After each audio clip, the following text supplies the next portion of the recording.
안녕하십니까? 반갑습니다. 1타 클래스에서 국어를 강의하는 정호상입니다. 자, 이제 오늘부터 군무원 이론 완성 강의를 시작하도록 하겠습니다. 군무원 강의 시작도 중요하고요. 그 끝을 정확하게 맺는 것도 중요합니다. 이론과 완성이라는 말이 들어갈 수 있을 정도로 여러분에게 성실하게 그리고 책임감 있는 강의로 보여드리도록 하겠습니다. 공재불사라는 말이 있습니다. 사자는 버릴 사자인데요. 순자의 권학에 나와 있는 변의 학문을 권하는 이야기의 내용입니다. 성공은 포기하지 않는 데에 있다. 결국은 끝까지 결국 진행을 하다 보면 마침내 승리하고 이뤄낼 것이라는 결과의 중요성, 끝의 중요성을 강조하는 이야기입니다. 그래서 우리도 시작하는 만큼 끝까지 이루어서 반드시 성공할 수 있도록 제가 도와드리도록 하겠습니다. 자, 2019 군무원 기출과 관련된 결과를 보니까요. 가장 어려웠던 과목의 압도적인 1위가 국어입니다. 이 국어는 실제 군무원 시험에서는 영어와 한국사가 자격시험이기 때문에 정말 필두이고 앞장서는 과목이 되겠습니다. 물론 행정법, 경영학, 행정학 등도 중요하기는 하지만 국어가 절반 정도, 모든 시험에 대한 결과, 제 제자들도 그렇습니다. 선생님 국어 어려웠어요. 그런데 합격했어요. 정말 과락을 면하고 절대적인 점수에서 국어가 나와준다면 다른 과목을 조금 못하더라도 정말 과락을 면하면 합격할 수 있는 기회가 군무원에게 반드시 찾아옵니다. 그래서 제가 이 국어를 책임지고 강의해 드리려고 합니다. 자, 많은 수험생들이 묻습니다. 선생님, 국어는 감으로 하는 건가요? 느낌으로 푸는 건가요? 결코 그렇지 않습니다. 국어는 실력으로 하는 겁니다. 여기서 말하는 실력이라는 것은 체계적인 이론을 바탕으로 해서 끝까지 완독하는 데에 있습니다. 강의를 기반으로 하여서 이론서를 공부하시다 보면 짧은 시간 내에 최대한의 효과를 노릴 수 있으니까요. 감으로 공부하지 말자, 즉 적당히 공부하지 말자라는 이야기고요. 자, 두 번째, 국어는 그냥 우리가 아는 상식인가요? 우리말이기 때문에 국어는 쉬운 거잖아요. 저 학교 다닐 때 국어를 조금 했어요. 이러신 분들도 있는데요. 그냥 보편적인 상식이 아니라 지식입니다. 알아야 합니다. 외워야 하는 겁니다. 공부해야 하는 거잖아요. 시험을 위한 국어이기 때문에 단순한 의사소통을 위한 국어라고 볼 수 없습니다. 자, 세 번째, 국어는 그러면 다 외워야 되는 건가요? 그러면 부정할 수는 없지만 국어는 모두 암기라고만 할 수는 없고요. 암기와 이해가 수반이 되어야 됩니다. 자, 그런데 이것도 마찬가지로 시간적인 부담이 있기 때문에 제가 그것을 꼭 해결해 드리고 싶어요. 그래서 암기하되 같이 암기할 수 있으면 좋고요. 짧은 시간 내에 여러분이 이해할 수 있도록, 머리에 각인될 수 있도록 제가 도와드릴 겁니다. 자, 국어는 기초가 있어야 하나요? 질문 많이 합니다. 저 군대 갔다 왔어요? 아니면은 저는 이과였어요? 아니면은 저는 수능 이후에 국어를 해본 적이 없어요? 이러신 분들도 있는데요. 그러나 국어의 기초 분명히 있지만 그 기초라는 것은 언제? 오늘부터라는 이야기입니다. 즉, 그러니까 어제까지의 국어를 못했다가 아니라 오늘부터 제가 정말 하나부터 10까지 다 설명해 드릴 테니까 여러분은 잘 믿고 따라 하시고 그리고 대답하시고 반복하시면 충분히 한 번에 끝낼 수 있습니다. 자, 군무원 국어와 관련된 빅10 10가지 출제 경향을 정리해 보았습니다. 자, 가장 많이 출제되는 것은 어문 규정입니다. 사실 보통 어문 규정은 4대 어문 규정이라고 이야기하는데요. 한글 맞춤법, 표준어 규정, 외래어 표기법, 로마자 표기법 이렇게 해서 4대 어문 규정인데요. 여기에 명시되어 있는 예시만 3,600개 정도 됩니다. 자, 그런데 우리가 3,600개를 외우는데 사실 거의 한 1년 걸려요. 그렇다고 해서 포기할 수도 없는 부분이기 때문에 어문 규정을 어떻게 효율적으로 할 것인가. 다시 얘기하지만 같이 공부하면 제일 좋습니다. 제가 설명해 드리고 여러분도 따라하고 그 자리에서 암기할 수 있도록. 또한 비효율적으로 그냥 무작정 다 외울 수는 없으니까 우선순위, 중요한 우선순위를 제가 이론서 1권 뒤에 정리해 놓았어요. 그것만이라도 O와 X로 명확하게 정리되는 어문 규정의 사례들을 반드시 암기하셔야 됩니다. 자, 두 번째, 방대해서 걱정을 많이 하는 문학 부분입니다. 현대문학과 고전문학입니다. 사실 예전에도 이제 우리가 수능 기준으로 말하면 1등급과 2등급을 나누는 기준이 문학이라고 이야기를 해요. 왜냐하면 문학에 대한 분명한 감각과 이론도 있어야 됩니다. 그런데 우리 군무원 시험은 지식과 감상입니다. 즉, 외워야 할 문학 지식들이 상당히 많이 있는데요. 그것을 제가 잘 정리해 드리려고 합니다. 그래서 현대문학의 시, 소설, 수필, 희곡, 시나리오도 있고요. 자, 고전문학도 운문과 산문으로 나누되 원래 군무원 시험에 제일 많이 나오는 고전 작품이 윤선도의 어부사시사입니다. 2년에 한 번꼴로 거의 뭐 3년에 한 번꼴로는 반드시 출제되는 어부사시사였고요. 최근에는 관동별곡과 같은 가사에서도 해석과 함께 역시 시험에 잘 나오니까 제가 이 부분을 잘 알아서 이론 강의 때 문학 부분을 좀 충실하게 또 가능하면 전문을 통해서 시조와 가사 등을 주요 작품 정리해 드리려고 합니다. 자, 비문학의 비중이 최근 늘어나는 추세입니다. 군무원뿐만 아니라 일행직 공무원 시험에서도 비문학의 수도 늘고 길이도 느는 추세이긴 한데요. 다만 군무원은 아직까지는 그렇게 긴 지문이거나 아니면 문항수로서 압도적으로 비문학이 많이 나온다 이렇지는 않아요. 하지만 앞으로의 경향에 의해서 본다면 비문학이 더욱더 늘어날 가능성이 높습니다. 그래서 과거의 군무원의 경향과 그리고 앞으로 미래에 나올 수 있는 것까지 예측해서 비문학도 철저하게 충실하게 강의해 드릴 것이고요. 자, 문법 역시 단편적인 문법들입니다. 하지만 문법도 공부를 안 하신 분들은 거의 몰라요. 기존 군무원 시험에 잘 나오던 형태소 또는 단어의 형성 방법, 즉 단일어, 복합어, 합성어, 파생어도 있고요. 품사 잘 나옵니다. 문장 성분 나오고요. 또 문장의 짜임까지 해서 이 문법적인 부분들을 이 이론 완성 강의를 통해서 여러분에게 모두 다 강의해 드릴 겁니다. 자, 어법과 생활국어. 역시 어법도 기존 군무원 시험에 잘 나왔던 거예요. 다음 중 어법에 맞지 않는 것은, 중의적인 것은 이런 다양한 어법의 문제가. 왜냐하면 여러분들이 공문서를 작성하셔야 되기 때문에 그래서 군무원으로서의 어떤 업무 능력과 관련된 어법 부분들, 생활국어라는 영역에서도 국어생활이라는 뭐 화법이라든지 다양한 맥락을 통해서 어떤 우리가 파악해야 되는 생활국어 문제들도 있습니다. 자, 어휘 역시 이것을 고유어나 아니면 어휘 간의 관계, 어휘 간의 관계도 잘 나오고요. 사전을 통해서 확인하시면 정말 좋은데 그러나 사전을 잘 안 찾게 되고 시간상 못 찾다 보니까 제가 강의를 통해서 주요 어휘들을 소개해드리고 고유어도 낯선 고유어가 변별력을 상당히 높인단 말이에요. 2019 시험에서도 박경리의 토지라는 작품을 통해서 어휘를 주어서 수험생들이 많이 당황하기도 했었습니다. 그래서 고유어도 제가 역시 소개해드릴 것이고요. 자, 역시 절대 포기해서는 안 되는 한자, 한자어, 한자 성어 부분입니다. 처음 출발할 때 사실 기초가 좀 떨어지는 게 한자 영역이죠. 왜냐하면 수능에도 나오지 않아요. 또 그렇다고 해서 한자 공부를 열심히 한다는 게 쉬운 일이 아니잖아요. 그렇기 때문에 대부분 한자를 포기하거나 아예 한자 자체에 관심을 안 갖는 분들도 있습니다. 절대 그래서는 안 됩니다. 한자를 포기하는 것은 국어를 포기하는 것과 같습니다. 한자의 사전적인 어휘 등을 통해 우리가 천자문을 할 수는 없지만 주요 어휘 등을 통해 한 400개 정도 그리고 역시 이음절 한자어, 삼음절 한자어 또는 사자성어 등을 통해서 한자의 양을 늘려갈 수 있습니다. 여러분들 제가 도와드릴 거니까 절대 겁먹거나 두려워하지 않으셔도 좋습니다.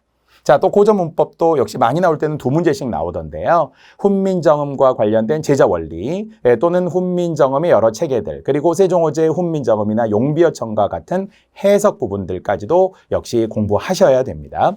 자, 마지막 관용어와 속담까지 어휘의 영역들을 넓혔을 때 더 출제되는 부분들이 많이 있습니다. 자, 이렇게 10가지 경향을 분석을 했고요. 최근 8개년을 또 군무원 완전 복원을 통해서 제가 여러분에게 다 강의를 해드릴 건데 기출 해설 강의는 따로 있고요. 특강이 있습니다. 자, 그래서 가장 많이 출제된 게 어문 규정이라고 했고요. 그 이외에 문학 또는 문법, 비문학도 2019에는 2문제밖에 나오지 않았지만 예전 경향으로 보면은 6문제, 5문제, 심지어는 7문제까지 나오던 흐름들이 있었으므로 전 영역에 대한 공부가 필요해요. 아까도 얘기했지만 특정 영역만 잘해서 될 수 있는 시험이 아닙니다.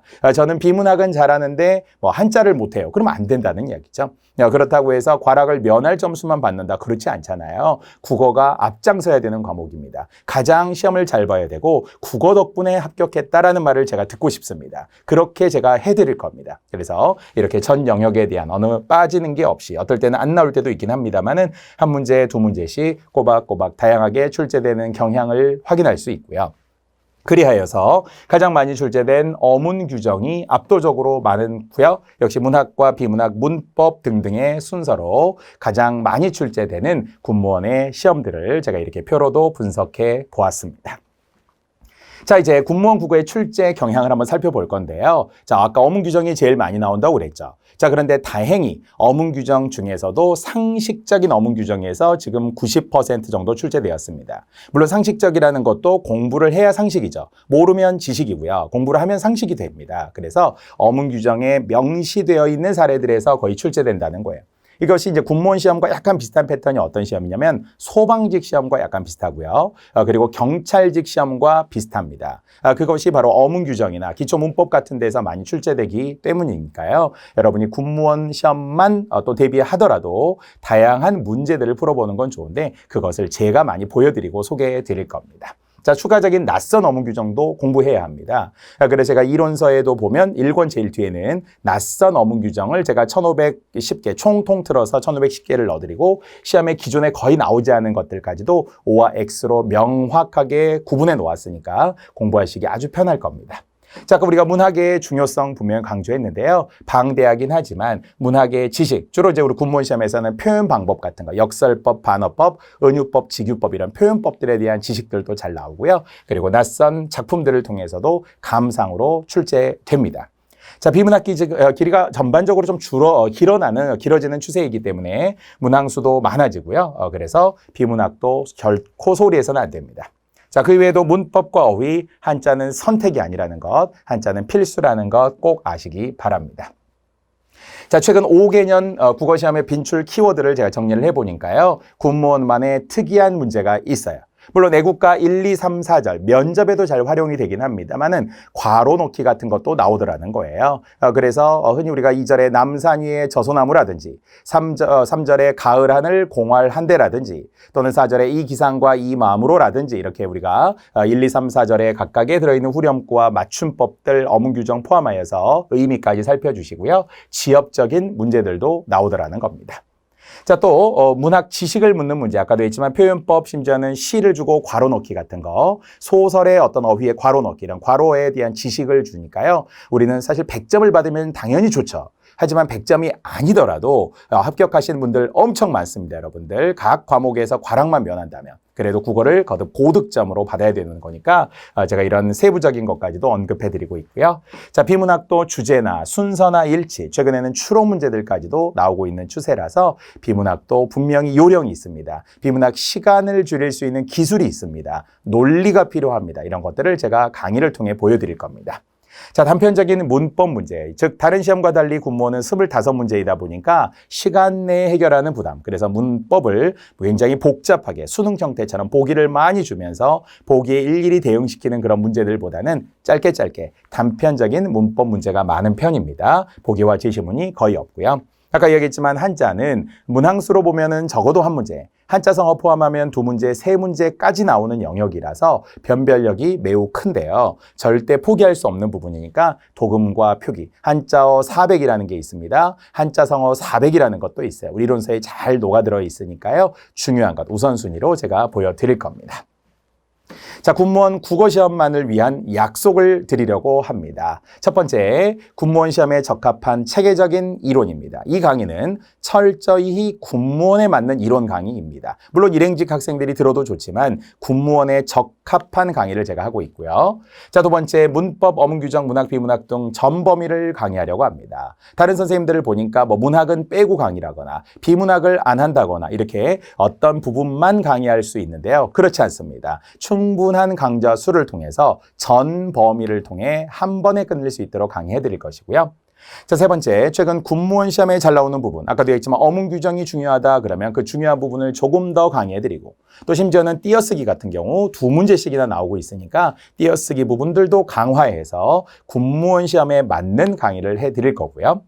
자, 네 번째, 완전 복원된 국어 기출문제. 특히 군무원 시험은 복원 문제이기 때문에 선생님들에 따라서 문제를 확보하지 못하는 경우도 있는데요. 군무원에 맞는 기출특강을 통해서 그리고 이 이론 강의를 통해서 이론 사이사이에 기출문제를 삽입해 놓았고요. 그리고 이론서에 있는 문제도 있고 이론서에 없는 문제도 있기 때문에 여러분이 충분히 칠판에 빨려 들어갈 만큼 몰입하실 수 있고요. 이론과 문제를 같이 공부하니까 얼마나 효율적이겠습니까? 자, 마지막 이 모든 것들을 한 번에 끝내드리도록 하겠습니다. 회독은 할 수 있고요. 이론서 여러 번 보실 수는 있습니다만 추가 강의가 없어도 될 정도로 부족함이 없어도 될 정도로 이 모든 것을 한 번에 완성해 드리도록 하겠습니다. 자, 우리 이론서는 3권으로 구성이 되어 있습니다. 책은 항상 두껍죠. 두껍지만 가능하면 글씨를 조금 작게, 수험생들이 부담을 갖지 않도록 약간 슬림하게끔 제가 만들려고는 많이 애썼는데요. 자, 1권은 문법과 규범 국어가 됐고요. 이제 여기서부터 시작을 하는 거죠. 우리 이론은 1권 같다, 3권 같다 이렇게 하지 않고요. 1, 2, 3권의 순서를 차근차근 진행을 합니다. 자, 두 번째 생활국어입니다. 이 안에서는 훈민정음 파트도 포함되는 고전문법이나 어법 같은 등이 있고요. 특히 강세인 비문학 그리고 어휘 부분들로 구성되어 있는 책입니다. 자, 마지막 3권 우리 군무원 시험에 두 번째로 많이 나오는 문학 영역이 됩니다. 따라서 작품들이 많이 들어있기 때문에 책은 좀 두꺼워 보이긴 하지만 현대문학과 고전문학을 대체로 그래도 체계적으로 제가 여러분에게 보여드릴 겁니다. 자, 우리 이론 교재도 마찬가지로 사실 전체적으로 우리 군무원 시험 준비하시는 분들 다른 책을 보시는 분도 있겠습니다만은 제 책에 대한 자부심이 있습니다. 서울대학교 국어 박사 팀들과 함께 교재를 만들었고요. 그분들이 지금은 다 대학 교수님이 되셨어요. 그래서 체계적입니다. 그리고 퀄리티가 높습니다. 정말 오타도 책에 거의 오타가 없어요. 그래서 여러분들이 책을 보시는데 깔끔하다라고 신뢰할 수 있을 겁니다. 기출문제가 사이사이에 삽입되어 있고요. 효율성과 가독성을 높인 구성이며 아까도 이야기했던 군무원 시험에 잘 나오는 맞춤법 OX라는 걸 통해서 따로 강의 노트와 함께 이론서에 정리해 두었으니까 혼자 공부하시기에도 편할 겁니다. 자, 우리 교재는 총 두 가지의 형태로 구성이 되어 있습니다. 첫 번째 방금 언급했던 3권, 1, 2, 3권으로 구성되어 있는 세 권의 이론서가 있습니다. 자, 두 번째 강의 노트라는 게 있습니다. 자랑할 만합니다. 합격생들이 다 추천합니다. 강의 노트 짱이에요. 왜냐하면 이제 선생님들에 따라서 강의 노트 없이 그냥 막 다 써가면서 학생들도 다 보고 받아 적으면서 하시는 그런 선생님들의 강의가 있는데요. 제 강의는 절대 그렇지 않습니다. 지금부터 제가 강의하는 1강부터 시작하는 PPT의 내용이 모두 강의 노트에 다 들어있습니다. 따라서 여러분은 필기하지 않아도 됩니다. 필기하지 않으면 엄청 시간을 버는 거예요. 그러면 여러분은 뭘 하면 돼요? 강의를 듣고 암기하시기만 하면 돼요. 그리고 바로 문제에 적용할 수 있습니다. 그래서 이 강의 노트는 필수입니다, 여러분. 이론서와 함께 강의 노트. 그리고는 다른 거 안 사시면 되잖아요. 강의 노트는 핵심 필기 정리가 다 되어 있고요. 그리고 자료집입니다. 왜냐하면 이 동영상 강의이긴 하지만 저는 실강처럼 우리 학생들과 호흡하고 손들어 보라고 하고 같이 대답해 보라고 하고 따라해 보시라고 이렇게 제가 유도를 많이 하거든요. 자, 그리고 자료들도 정말 엄청 제가 자료를 많이 학생들에게 실강 때도 드리는데 지금 이 동영상 보시는 분들은 그걸 막 출력해서 맨날 복사하고 이럴 수 없잖아요. 그래서 그런 자료들을 다 강의 노트에 뒤에 다 붙여 놓았습니다. 그러니 여러분은 강의 노트만 있으시면 충분히 이 강의를 듣는데 전혀 어려움이 없습니다. 단 이론서가 있어야만 사이사이에 삽입되어 있는 기출문제 풀 수 있고요. 그것을 확장한 지식으로 여러분의 것으로 확실히 삼을 수 있으니까 결국은 두 권의 전체적인 책 이론서와 강의 노트가 있으면 되겠습니다. 자, 저는 암기가 저절로 되는 기적의 PPT 학습법이다라고 제가 항상 타이틀을 붙여놓는데요. 수험생들이 공감합니다. 합격생들이 당연히 인정합니다. 맞다고. 이 수업은 암기가 저절로 되는 수업이었다고. 그래서 정말 국어를 한 번에 끝내기 위해서 가독성을 높여주는 시원한 화면과 깔끔한 정리가 지금 보시기에도 깔끔하죠. 핵심 용어와 문장을 빈칸으로 처리한다는 게 저의 정성과 성의입니다. 그래서 글자를 한번 보여주고 글씨를 지우게 되면 여러분이 각인이 되어서 그 빈칸에 글자가 보이는 순간 암기할 수 있습니다. 그래서 기적의 PPT 학습법 맞습니다. 수업이 곧 암기이고 그럼으로써 그것이 시험이라고 하는 효율성 높은 강의로 여러분에게 약속드리려고 합니다. 제 강의는 이렇게 3번만 들어도 3회 독이다. 이렇게 제가 좀 자신 있게 이야기를 하고요. 방금 언급했던 것처럼 먼저 PPT로 핵심 내용을 정리해드리고요. 두 번째 빈칸으로 채워드리고요. 세 번째 다시 복습할 수 있는 시간들을 가지니까 여러분과 함께하는 이 시간이 이제 지금부터 저와 함께 군무원 이론과 관련하여서 완성이라는 말이 부끄럽지 않도록 천년에 한 번 오는 좋은 기회, 천재이루라는 마음으로 여러분과 함께 선물 같은 시간, 그리고 정말 행복한 시간이 될 수 있었으면 좋겠습니다. 여러분의 합격은 여러분 자신만의 영광이 아니라 여러분의 부모님, 그리고 여러분의 후손들에게도 대를 이어갈 수 있는 큰 기쁨의 시간이 되기 때문에 제가 무한한 책임감을 가지고 성실하게, 그리고 정말 완벽한 강의로 함께 만날 수 있기를 저도 간절히 기원을 합니다. 자, 이제 지금부터 저와 함께 군무원 이론 강의를 시작하시면 됩니다.